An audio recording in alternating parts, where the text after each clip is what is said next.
Muchos de los que enseñan el Nuevo Testamento catalogan al Antiguo Pacto como uno de esclavitud y que mediante el Nuevo Pacto todos son liberados de esa esclavitud.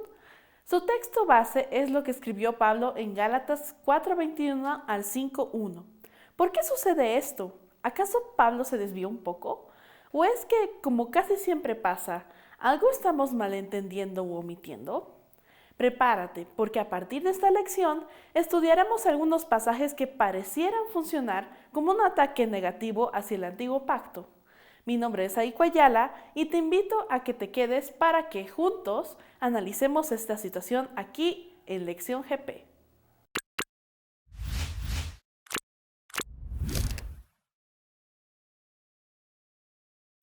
Para empezar, te invito a que pauses el video y leas el texto clave Gálatas 4:21 hasta el 5:1.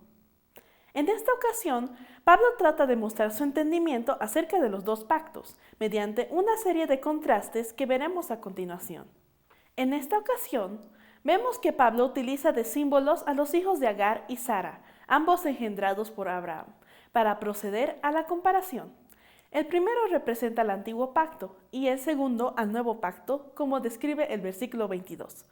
Menciona que el primero nació según la carne, mientras que el otro nació bajo la promesa, como podemos leer en los versículos 23, 29 y 30. Luego Pablo hace relación de Agar con el monte Sinaí y la Jerusalén actual que se encuentra bajo esclavitud, mientras que la Jerusalén de arriba, comparada con Sara, quien es libre, es madre de los que viven bajo el nuevo pacto. Se nos muestra también que el nacido de la carne persigue al que nació bajo el espíritu, como muestra el versículo 29.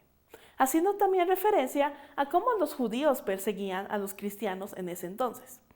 Al proceder al versículo 30, se nos muestra que el primer hijo no recibirá la herencia eterna, en contraste con el segundo que sí la recibirá. Por último, menciona que el primero está sujeto al yugo de esclavitud, mientras que el segundo está en la libertad que Cristo da. ¿Por qué es importante entender esto? Porque se utiliza a Abraham como ejemplo de los dos pactos. ¿Y cómo? A través de la experiencia de Abraham, siendo la primera experiencia correspondiente al primer pacto y la segunda al nuevo pacto. Pablo aclara que estas referencias son simbólicas, como alegorías y ejemplos del punto de vista experiencial que quería demostrar, pero algunos estudiosos toman esto muy en serio, condenando el primer pacto.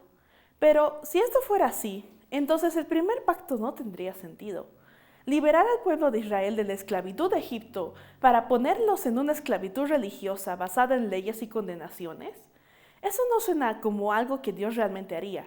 Además, cambiaría por completo el significado del Evangelio de Moisés y también convertiría a todos aquellos que vivieron antes de Cristo como no salvos. Pero esto no es así.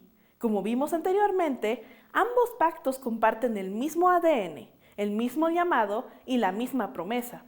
Como dice la lección, los destinos eternos de quienes escuchaban su invitación dependían de la forma en que ellos respondían a esos llamados, y no del momento histórico en que vivieran o bajo cuál alianza histórica.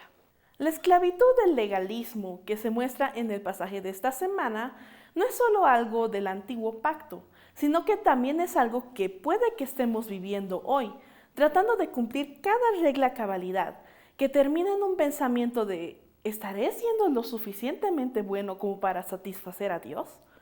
Es posible que, aunque no estemos en esclavitud física, podamos estar viviendo una esclavitud espiritual.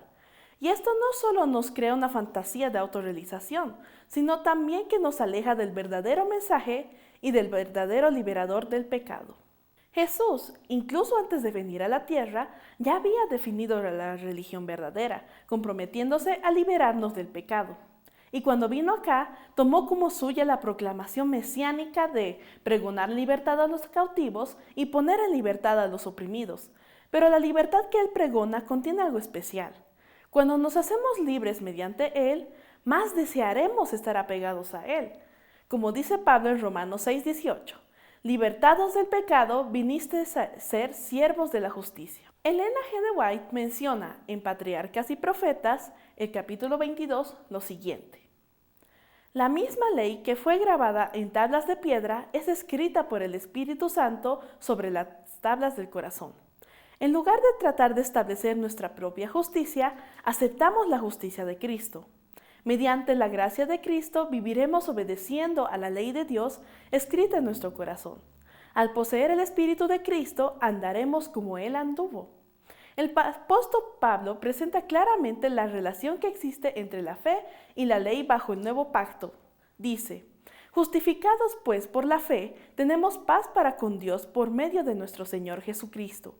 Luego, por la fe invalidamos la ley, de ninguna manera, más bien confirmamos la ley. Lo que era imposible para la ley, por cuanto era débil por la carne, Dios, enviando a su Hijo en semejanza de carne de pecado y a causa del pecado, condenó al pecado en la carne, para que la justicia de la ley se cumpliera en nosotros, que no andamos conforme a la carne, sino conforme al Espíritu. Es tiempo de que te preguntes a ti mismo, ¿estoy viviendo una verdadera experiencia espiritual o una esclavitud espiritual? La lección de esta semana probablemente es una de las lecciones más difíciles de este trimestre. Pero recuerda, un estudio acompañado de oración y lectura de la palabra de Dios nos llevará al verdadero mensaje que el Señor nos quiere transmitir. No te desanimes en el estudio. Si te gustó este repaso y deseas seguir decodificando los pactos con nosotros, te invitamos a seguirnos en nuestras redes sociales, Facebook, YouTube e Instagram, para que no te pierdas de los contenidos. Y conmigo será hasta la siguiente lección. Te esperamos.